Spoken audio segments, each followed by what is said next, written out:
The Veltari Confederation had ruled their corner of the galaxy for over 3,000 years. They were a peaceful race, tall and graceful, with pale blue skin and large, gentle eyes that had never seen true war. Their cities floated among the clouds of gas giants, connected by shimmering energy bridges that pulsed with soft light. Children played in crystal gardens, while their parents tended to vast libraries of knowledge, believing that wisdom and understanding could solve any problem the universe might present. But wisdom meant nothing against the Reapers. The mechanical swarms had appeared without warning at the edge of Velthari space. They moved like a plague of metal locusts, consuming everything in their path. Entire worlds were stripped bare in days, their resources converted into more Reaper units. The beautiful floating cities of Velmar Prime had lasted only 6 hours, before falling silent forever. Ambassador Tessara stood in the emergency council chamber, her normally steady hands trembling as she watched the tactical display. Red dots marking Reaper positions spread across their territory like an infection. 3 more colonies had gone dark in the past day alone. "We have to evacuate the remaining worlds," pleaded Council Leader Morthak, his voice breaking with desperation. "Our defense fleets cannot stop them." Tessara nodded grimly. The Velthari military had been designed for peacekeeping, not warfare. Their ships carried protective shields and rescue equipment, not weapons capable of stopping the relentless Reaper advance. "I will send the distress call," she announced, moving to the quantum communications array. With practiced movements, she composed humanity's last hope for survival. The message contained their location, population data, and a desperate plea for any civilization willing to provide sanctuary for their people. Meanwhile, thousands of light years away, Captain Li Dongwu was completing his routine patrol of the Outer Rim. The bridge of the UES Retribution hummed with quiet efficiency as his crew monitored deep space communications. The ship itself was a testament to human engineering, angular and aggressive, built like a weapon wrapped around an engine. Lieutenant Kim Soo-jin, his tactical officer, suddenly straightened at her console. Her dark eyes widened as she processed the incoming transmission. "Captain, we're receiving a distress signal. It's alien in origin." Dongwu moved to her station, his weathered face serious as he studied the translation protocols working to decode the message. The Velthari language was musical and complex, but the universal mathematics made their meaning clear enough. "They're asking for evacuation assistance," Soo-jin reported, her voice filled with sympathy. "Some kind of mechanical enemy is destroying their worlds. They're completely outmatched." The captain reviewed the tactical data embedded in the transmission. The Reapers moved in perfect coordination, adapting to every defensive strategy that Velthari attempted. Their technology was advanced, but focused entirely on consumption and replication. "Sir, should we contact command about refugee protocols?" Soo-jin asked hopefully. "We could probably evacuate several thousand civilians before the enemy reaches their core worlds." Dongwu was quiet for a long moment, studying the alien plea. Then his expression hardened with cold determination. These peaceful beings were facing extinction, and they had reached out to the stars, hoping someone, anyone, might offer them a safe haven. "Negative," he said firmly. "Signal the fleet. We're going to war." Admiral Park Min-ho was in his private quarters when the emergency transmission arrived.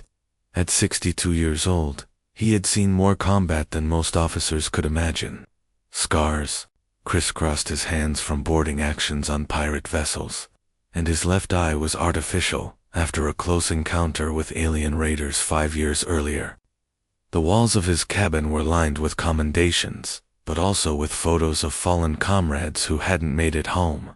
The flagship U.S. Vengeance was humanity's most powerful warship, stretching nearly 2 kilometers from bow to stern. Its hull was painted in the deep black of space, broken only by the red stripes that marked it as a command vessel. The ship carried enough firepower to level a small moon, and Min-ho had used every bit of it over his long career. When Dongwu's message came through. Minho was reviewing casualty reports from their last engagement with hostile forces near the Centauri colonies. He set down his coffee and activated the holographic display, watching as the alien distress signal played out in translated text. The desperation in the Velthari ambassador's voice was clear, even through the mechanical translation. "Commander Choi, report to my quarters immediately." He spoke into his communicator. Commander Choi Heron arrived within minutes. She was one of the finest navigation officers in the fleet, capable of plotting jump coordinates through the most dangerous regions of space.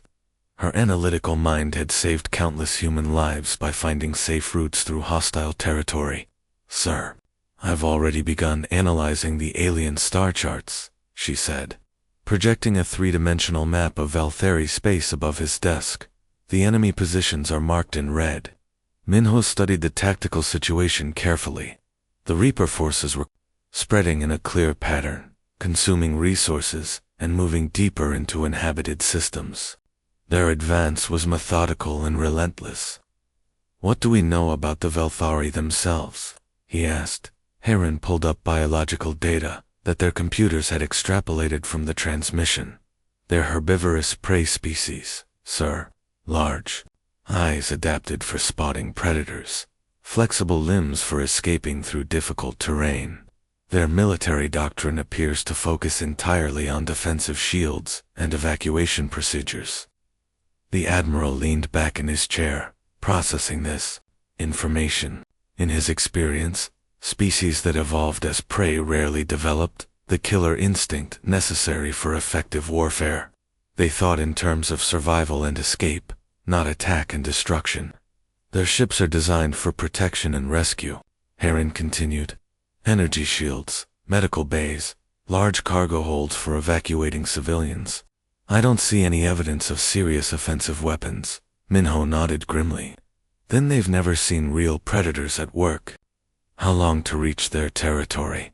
"With the full fleet, 18 hours at maximum jump speed, sir." The Admiral stood and walked to his viewport, looking out at the stars. Somewhere out there, innocent beings were dying while mechanical monsters consumed their worlds. The Velthari had sent their plea hoping for sanctuary, for someone to carry their people to safety. They had no idea that their message had reached a species forged in the crucible of a death world, shaped by millions of years of hunting and being hunted.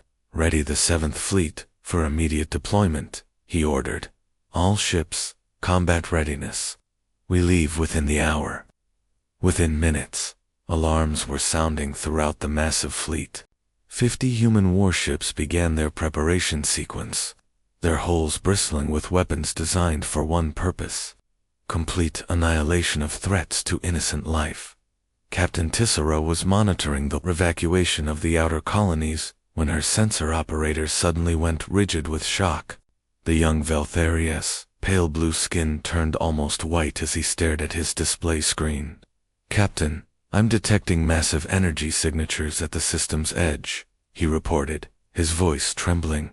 "Something big is coming through hyperspace." Tissa rushed to the main tactical display, her heart sinking.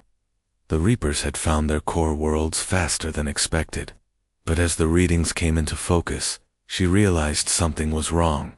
These energy patterns were different from the mechanical plague that had been consuming her people's territory. "How many ships?" she asked quietly.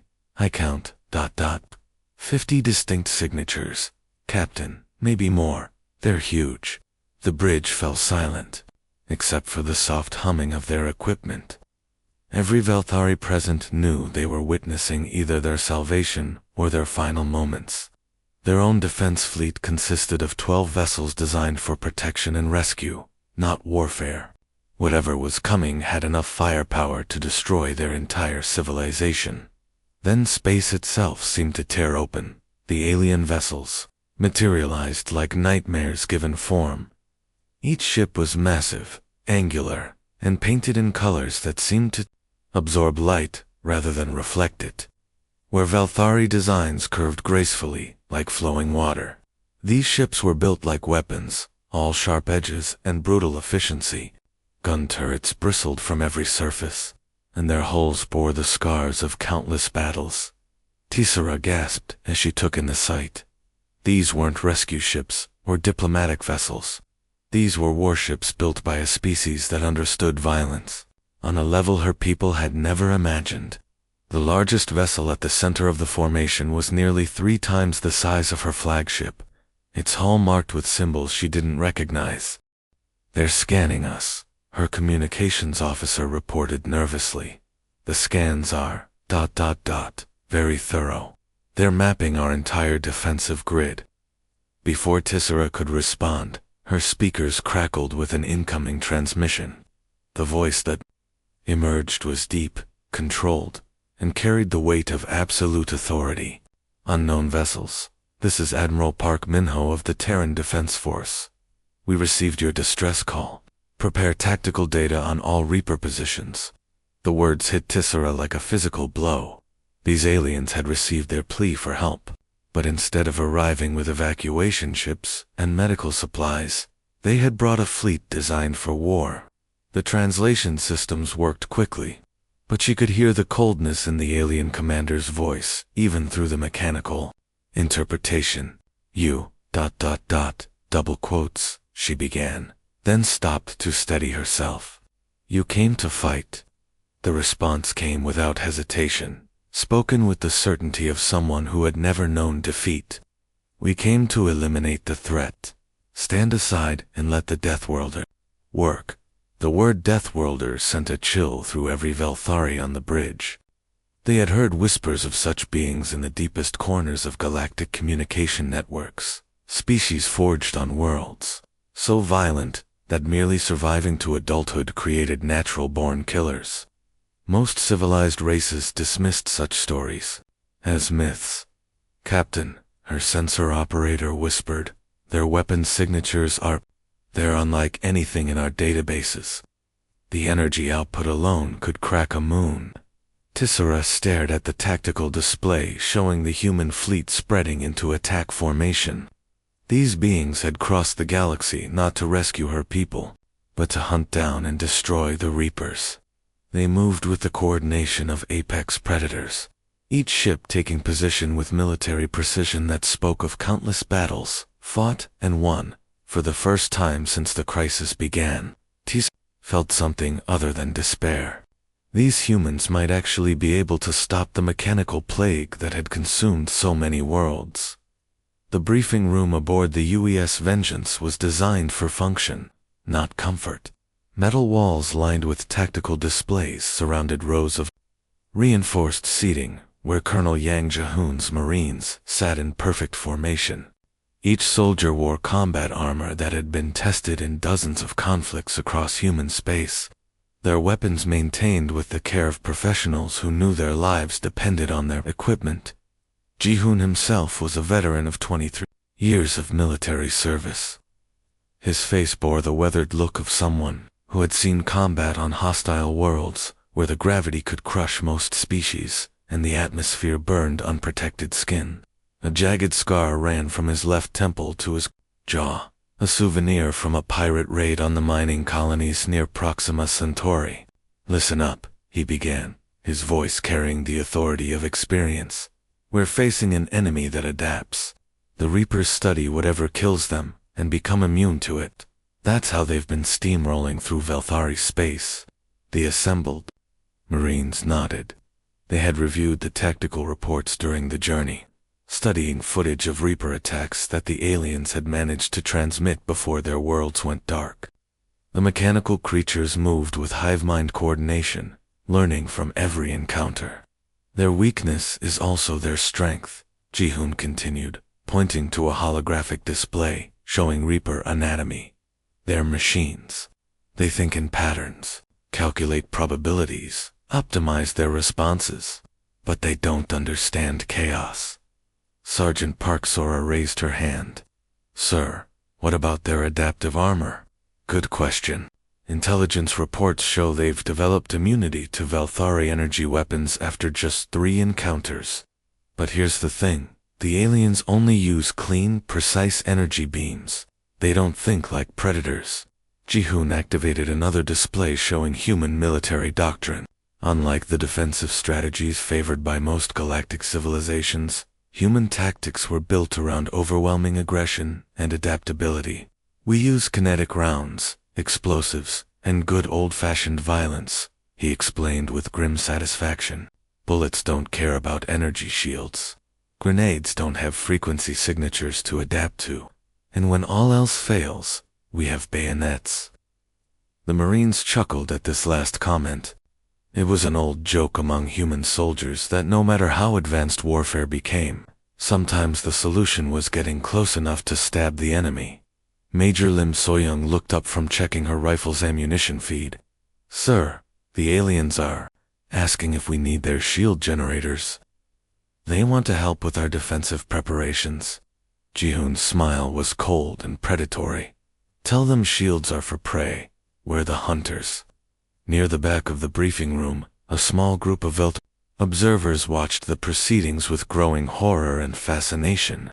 Ambassador Tessara had requested permission to observe human military preparations, hoping to understand how these beings planned to succeed where her people had failed. What she witnessed challenged everything she thought. She knew about civilized behavior. These humans discussed violence with the same casual efficiency that her people used when planning agricultural harvests. They spoke of killing not with reluctance or regret, but with professional competence. "Notice how they move," whispered her aide, Council Advisor Morthan. "Even at rest, they're scanning for threats. Their eyes never stop moving." Tissera nodded, observing how the human soldiers sat with their backs to walls, how their hands instinctively moved their weapons when discussing enemy encounters. These beings had been shaped by a world that tried to kill them every day, and it showed in every gesture. The Velthari finally understood why these humans were whispered about in fearful legends across the galaxy. They weren't just warriors. They were apex predators who had turned warfare into an art form. The first engagement began at the asteroid belt surrounding Velthari Prime. Captain Lee Dongwoo stood on the bridge of the UES Retribution, watching as his tactical display showed hundreds of Reaper units moving in perfect formation through the rocky debris field. The mechanical swarm had been using the asteroids as cover while they prepared their final assault on the planet below. "Range to target?" Dongwoo asked calmly. 15,000 kilometers enclosing, sir," reported his navigation officer. The young ensign's voice carried barely controlled excitement. This was his first major engagement against a truly dangerous enemy. Lieutenant Bae Min-jun, the ship's weapons officer, studied his targeting systems with the focused intensity of a surgeon. At 28, he had already served in 7 combat operations, earning a reputation for deadly accuracy that had saved countless human lives. "Sir, the Reapers are adapting to standard attack patterns," Min-jun reported. "They're adjusting their formations to minimize damage from energy weapons." Dongwoo smiled grimly. "Then it's time to show them what real predators can do. All ships, execute hunting pattern Delta 7. The human fleet suddenly broke from their organized formation and scattered like a pack of wolves surrounding prey.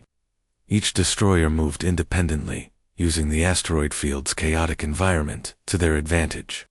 Where the Reapers moved in predictable geometric patterns, the humans embraced chaos.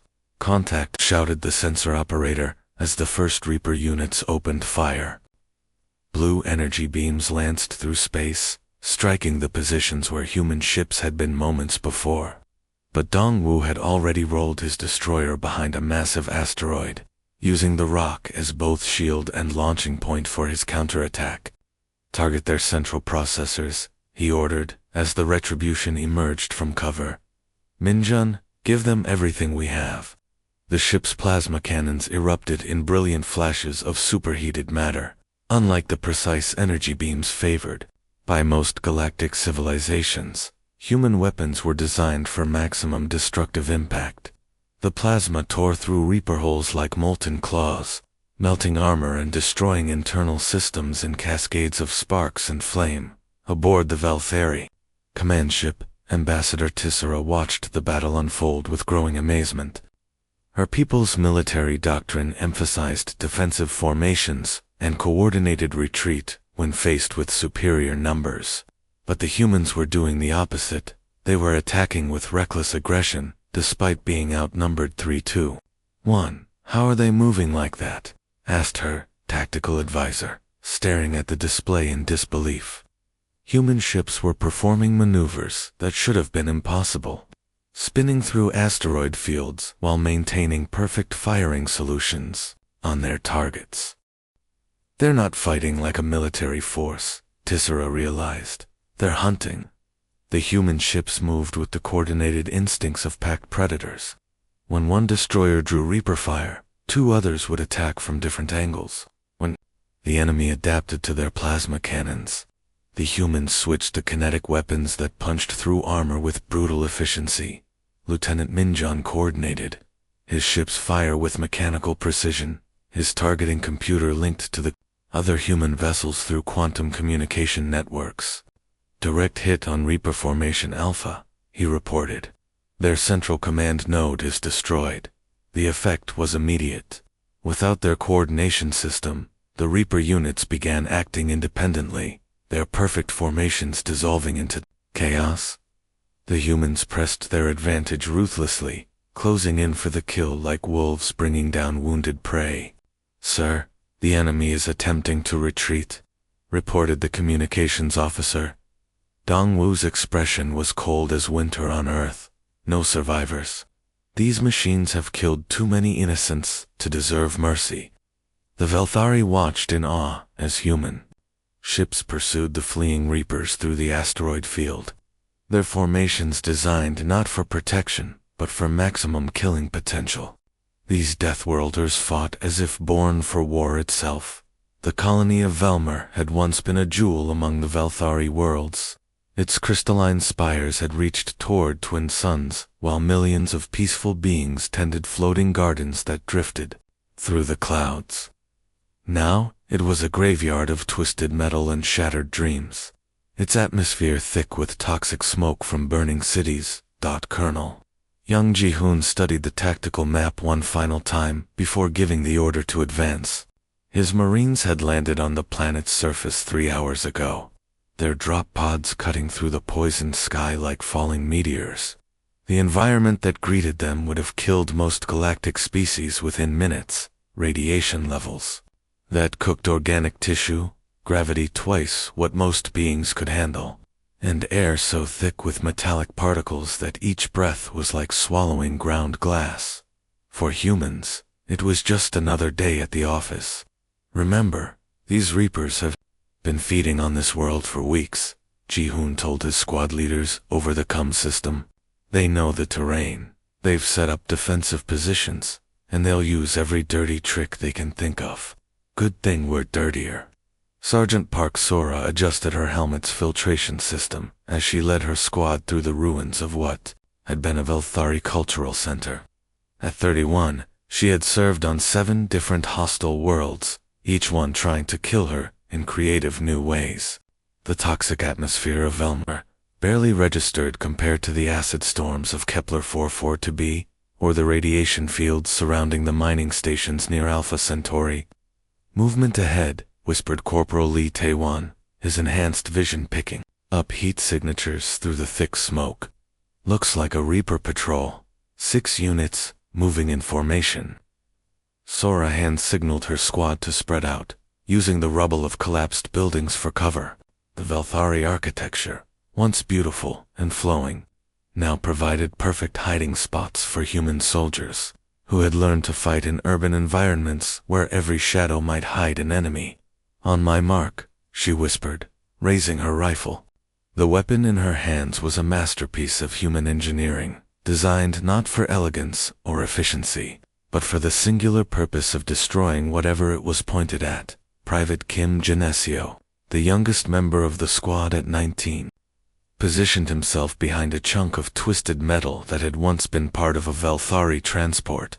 His hands were steady, despite his youth. He had grown up on Mars, where the low gravity and thin atmosphere had forged reflexes that most species couldn't match. Contact front. Geneseo called out as the Reaper patrol rounded a corner, their mechanical sensors scanning for signs of life. The human squad opened fire simultaneously. Their explosive rounds punched through Reaper armor like paper, each bullet designed to fragment inside the target and destroy internal systems.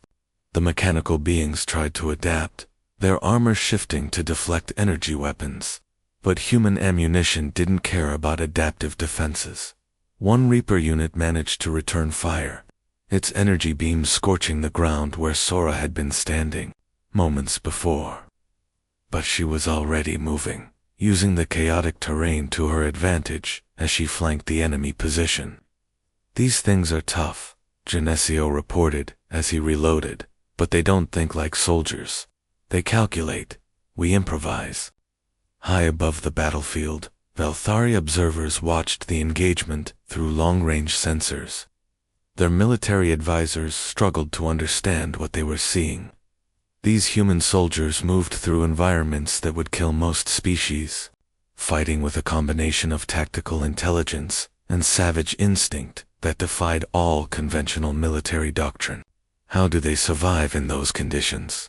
asked one observer, watching as the humans advanced through clouds of toxic gas without hesitation. "They don't just survive," replied another grimly. "They thrive. This is what millennia of planetary warfare has forged apex predators unleashed upon their enemies." Admiral Park Min-ho stood in the observation deck of the UES Vengeance, staring into the empty void between star systems. Most species avoided this region of space. The gravitational anomalies and radiation storms made navigation nearly impossible. But that was exactly why the Reapers had chosen it as their base of operations. For 3 days, his fleet had been tracking quantum signatures from destroyed Reaper units, following the trail like bloodhounds pursuing a wounded animal. Each destroyed machine had been transmitting data back to its source, and human computer specialists had finally cracked the encryption codes. "Sir, we found it," reported Commander Yunari as she entered the observation deck. At 45, she was one of the most brilliant tactical minds in the human fleet, her analytical skills having prevented countless disasters over her 20-year career. The main display activated, showing long-range sensor data from their scout ships would appeared on screen defied belief, a structure so massive it could have been mistaken for a small moon. The Reaper factory ship stretched over 50 kilometers in length, its hull bristling with manufacturing facilities, defensive weapons, and docking bays for thousands of smaller units. "My God," whispered Minho as he studied the tactical readout. "How many Reapers can that thing produce?" "Based on our estimates, approximately 10,000 new units per day," Nari replied grimly. "It's been operating for at least 6 months. The Velthari never stood a chance." The Admiral walked closer to the display, studying the enemy stronghold with the eye of a predator, evaluating dangerous prey. The facility was protected by energy shields that could deflect most conventional weapons, surrounded by automated defense platforms, and hidden in a region of space where sensor accuracy was reduced by 50%. "Sir, the facility is heavily defended," Nari continued, highlighting the various weapon systems. "Conventional assault would result in massive casualties, even if we managed to breach their outer defenses. The interior is maze-like, designed to funnel attackers into kill zones." She pulled up casualty projections that made even hardened military officers uncomfortable. "Best case scenario, we lose 60% of our ships. Worst case, we lose everything and accomplish nothing." Minho studied the numbers carefully. Any sane military commander would have called for reinforcements, or perhaps tried to find a diplomatic solution. Most galactic civilizations would have retreated to defend their core worlds and hoped that Reapers would be satisfied with their current conquests. But humans weren't most species. "Then, it's fortunate we're not conventional," Minho said, his smile cold as the vacuum of space. "Nari, what do we know about the factory's power source?" The commander quickly accessed technical data. It appears to be drawing energy directly from the gravitational anomalies in this region. Massive fusion reactors convert the gravitational stress into usable power, and if those reactors were to overload, Nari's eyes widened as she understood his thinking. The resulting explosion would destroy everything within 100,000 kilometers. But sir, that would be a suicide mission. We'd never escape the blast radius. Minho turned back to the viewport, watching as his 50 warships maintained formation in the darkness. Each vessel carried over 1,000 human souls, men and women, who had volunteered to serve in the most dangerous regions of space, knowing they might never see their homes again. Signal all ships, he ordered. We're ending this threat permanently. Throughout the fleet, alarms began sounding as crews prepared for the most dangerous gambit possible, a direct assault on the enemy's primary stronghold. Human engineers began modifying their ships for maximum destructive potential, while Marines prepared for boarding actions against an enemy that had never known defeat. The hunt was about to reach its climax. The final battle erupted in the depths of space, like a cosmic storm unleashed. Admiral Park Minho's fleet struck the massive Reaper factory ship from 3 directions simultaneously, their plasma cannons lighting up the darkness with brilliant flashes of destruction. The enemy's defensive systems responded instantly, filling the void with deadly energy beams and missile swarms that could vaporize smaller vessels. Captain, Chen Taman commanded the assault cruiser U.S. Hammer as it carved through the enemy's outer defenses. At 38, he had earned his reputation in the brutal ship-to-ship combat of the Proxima Wars, where human vessels had learned to fight enemies that outnumbered them 10 to 1. Breaching charges ready, he called out as his ship closed to ramming distance with the factory's hull. All hands, prepare for boarding action. The Hammer's reinforced bow punched through the Reaper facility's outer armor like a spear through paper. Emergency bulkheads slammed shut as atmosphere rushed out of the breach. But human Marines were already moving through the gap, their powered armor protecting them from the vacuum of space. Inside the enemy stronghold, the corridors were a nightmare of twisted metal and pulsing energy conduits. The Reapers had designed their facility for efficiency, not defense against boarders, but they adapted quickly to the human invasion. Mechanical defenders emerged from hidden alcoves, their weapons modified for close-quarters combat. Corporal Shin, the Jin, led her squad through a section where artificial gravity had failed completely. At 25, she had grown up on the asteroid, mining stations where zero-G combat was a daily necessity. Her movements in the weightless environment were fluid and precise, using the walls and ceiling as launching points for her attacks. Hull breach, on Deck 7. She reported into her comm system as her squad encountered a group of Reaper units guarding what appeared to be a command center. Enemy resistance is heavy, but we're advancing. The mechanical defenders tried to use their numerical advantage, but human soldiers had been fighting outnumbered for generations. The Jin squad used explosive charges to create their own cover, turning the Reaper's perfect corridors into a chaotic battlefield where adaptability mattered more than programming. Outside the facility, Commander Oh Min-young coordinated fighter squadrons in a 3-dimensional battle that stretched across hundreds of kilometers. Her pilots flew modified attack craft that could maneuver in ways that defied physics, using the gravitational anomalies of deep space as weapons against their enemies. Ghost Squadron, target those manufacturing bays, she ordered over the tactical network. We need to stop them from producing more units. Her fighters dove through clouds of defensive fire, their human pilots making split-second decisions that no computer could calculate. When their missiles ran out, they used their ships as kinetic weapons, ramming into critical systems with the fury of kamikaze pilots. Aboard the Velthari observation vessel, Ambassador Tissera watched the battle unfold with a mixture of horror and awe. Her people's military doctrine had never imagined warfare on this scale. Humans were fighting inside the enemy facility while simultaneously conducting space combat outside. coordinating both actions with terrifying efficiency. "They're actually winning," whispered her tactical advisor, staring at the sensor readings in disbelief. "How is this possible?" "Look at how they fight," Tissera replied, watching as human soldiers turned captured Reaper weapons against their former owners. "They don't just adapt to their enemy's technology, they improve it." The Velthari witnessed the true fury of Deathworld predators, as humans demonstrated what millions of years of evolution on a hostile planet had created. These beings didn't just survive in impossible conditions, they thrived in them, turning every challenge into an opportunity for victory through sheer determination and savage ingenuity.